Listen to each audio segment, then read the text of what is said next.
वहाँ जो घास दिखाई दे रही है that is Pakistan and that is part of Pakistan occupied Kashmir. और यहाँ मतलब नदी है बीच में, नदी उस पार जो है वो पाकिस्तान ऑक्युपाइड कश्मीर है और इस तरफ हिंदुस्तान है। ये यहाँ पर एक बॉर्डर व्यू पॉइंट टाइप बनाया हुआ है यहाँ पर।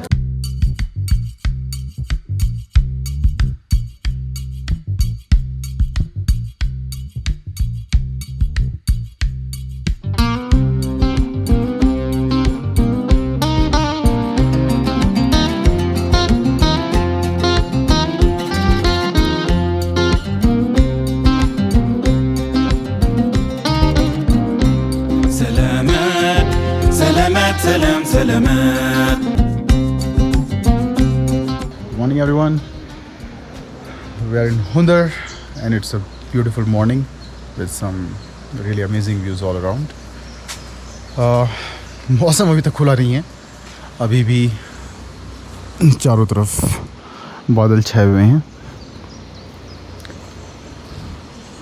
कल खारदुंगा पर बहुत बर्फ़ गिरी थी, उसके बाद आई वाज होपिंग कि शायद आज मौसम खुल जाएगा, बट ऐसा हुआ नहीं। अभी भी आसमान में बादल छाए हुए हैं।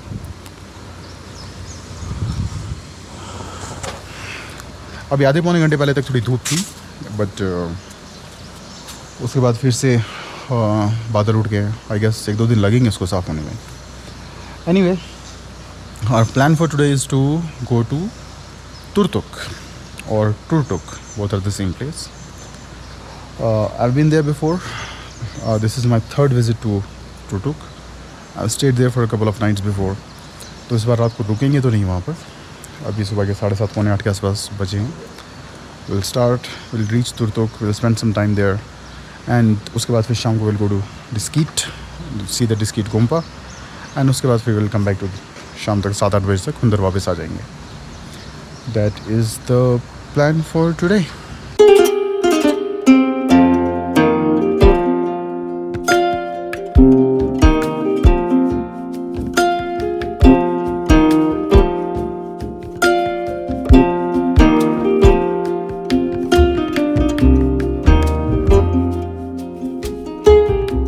Hello everyone, my name is Varghese Khan.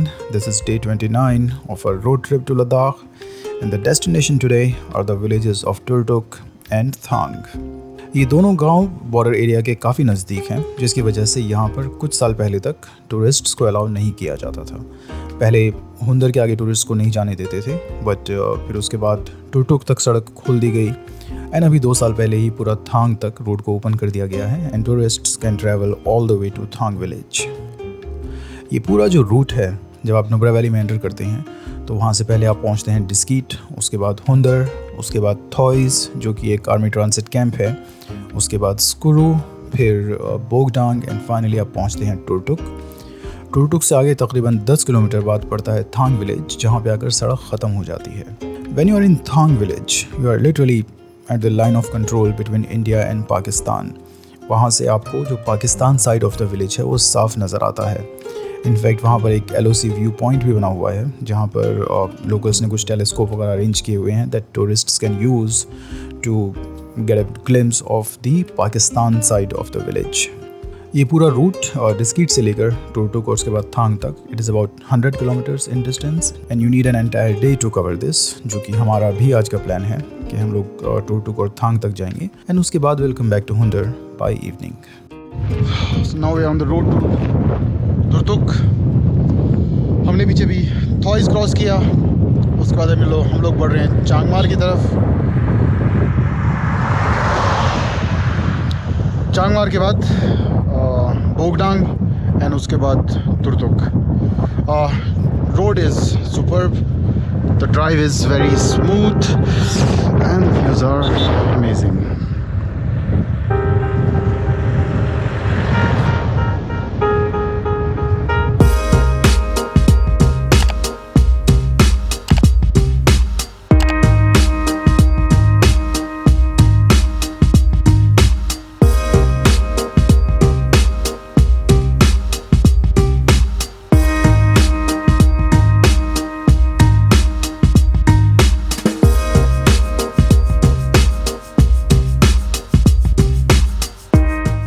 सुबह हम लोग जब हुंदर से निकले थे तो मौसम काफ़ी ख़राब था, हल्की हल्की बारिश हो रही थी, बट थैंकफुली हुंदर से थोड़ा बाहर आने के बाद बारिश रुक गई।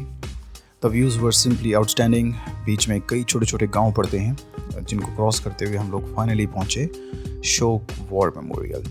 This area was recently open for tourism और अब यहाँ पर धीरे धीरे टूरिस्ट्स की तादाद बढ़ रही है and even army is making effort to promote tourism in the area and Shyok war memorial is another step in that direction.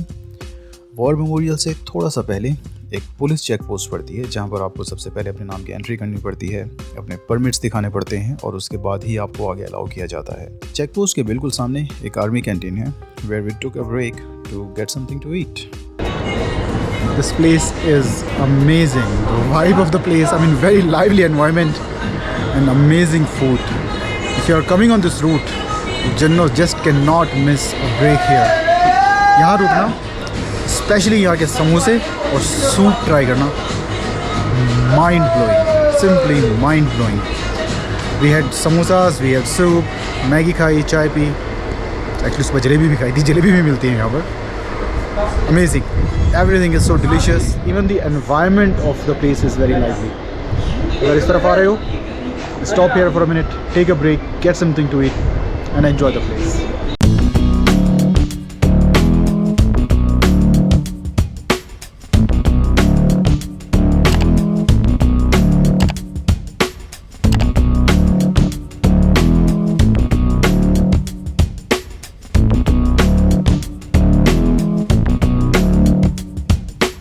So this is the board, Shok War Memorial. उसके पीछे जो येलो बिल्डिंग नज़र आ रही है उसके अंदर एक छोटा सा टी स्टॉल है, एक सुवेनियर शॉप है. That gazebo type building behind this this statues is where you can sit down, get something to eat. And इन गाड़ियों के पीछे ये एक जो बिल्कुल सेंटर में एक वाइट बिल्डिंग नज़र आ रही है, that is the war memorial. And ये पूरा का पूरा रीजन जो है, ये दिस एंटायर एनक्लोजर, यहाँ पर कुछ it's kind of a museum. हमने उस आर्मी कैंटीन में एक ब्रेक लिया, गॉट समथिंग टू ईट. उस कैंटीन से तकरीबन 2 किलोमीटर आगे ही शोक वॉर मेमोरियल था जहाँ पर we took another break. War memorial के अंदर ही एक आर्मी सोवेनियर शॉप थी where there were some great items at display at very reasonable prices. I bought a couple of army t-shirts, a hoodie, a watch, an army mug and a couple of other things. कुछ time हम लोगों ने war memorial में spend किया और उसके बाद फिर हम वहाँ से निकले टुरटुक की तरफ. The next village that we crossed on the way was Thang.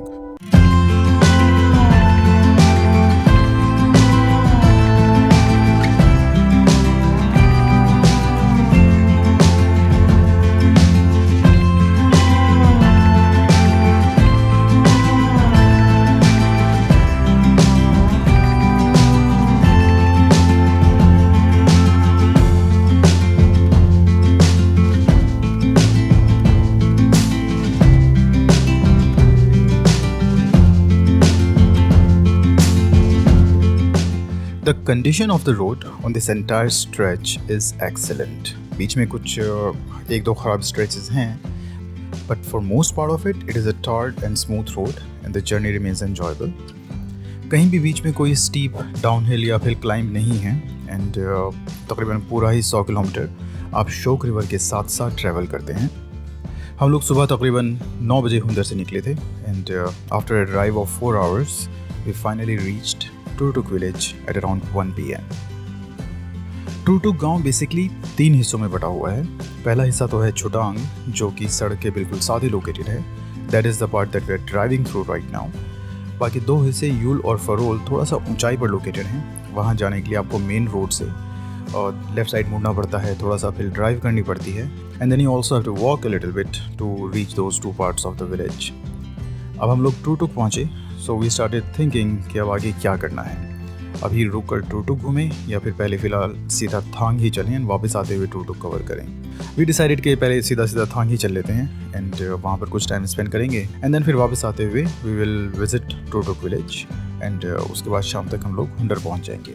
यहाँ पर ये सड़क जो लेफ़्ट में ऊपर की तरफ जा रही है, this is the road that you have to take to reach Yul and Farol, और जो सड़क सीधी जा रही है that goes to Thang village.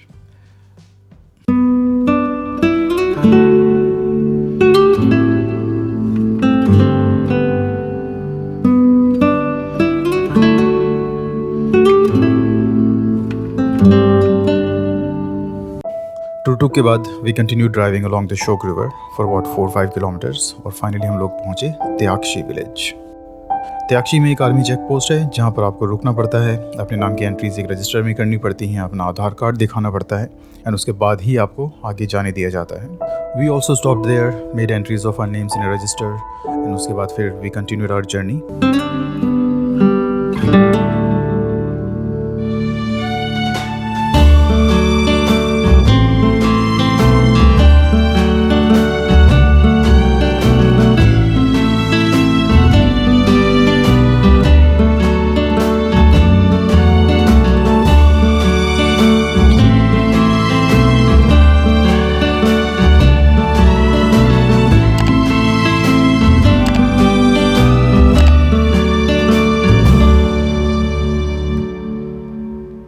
त्याक्षी के बाद भी इनिशियली तो सड़क की कंडीशन स्मूथ रहती है, बट जैसे जैसे आप थांग की तरफ बढ़ते हैं तो सड़क थोड़ी ख़राब होने लगती है एंड उसके बाद when you reach Thang village जहाँ पर सड़क ख़त्म होती है वहाँ पर तो आकर बिल्कुल ही सड़क टूटी हुई थी। Nonetheless, after a journey of about 100 kilometers in 5 hours, we finally reached Thang, the last village on Indian side of the border, located right along the line of control.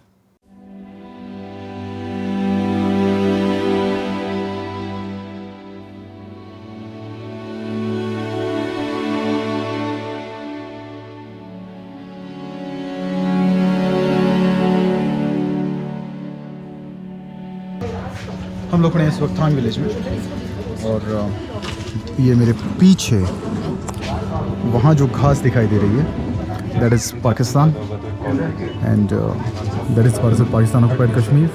और यहाँ मतलब नदी है बीच में, नदी उस पार जो है वो पाकिस्तान ऑक्युपाइड कश्मीर है और इस तरफ हिंदुस्तान है। ये यहाँ पर एक बॉर्डर व्यू पॉइंट टाइप बनाया हुआ है यहाँ पर।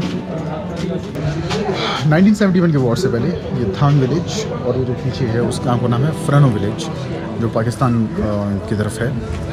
ये एक गांव होता था और 71 के बाद वॉर के बाद बॉर्डर्स गॉट शिफ्टेड और ये पार्ट जो है ये गांव हिंदुस्तान में शिफ्ट हो गया।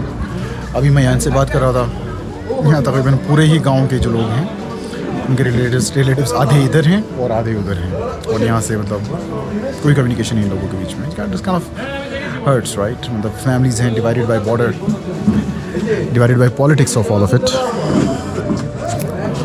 आप कह रहे हैं आपके? हाँ जी। कौन है उधर?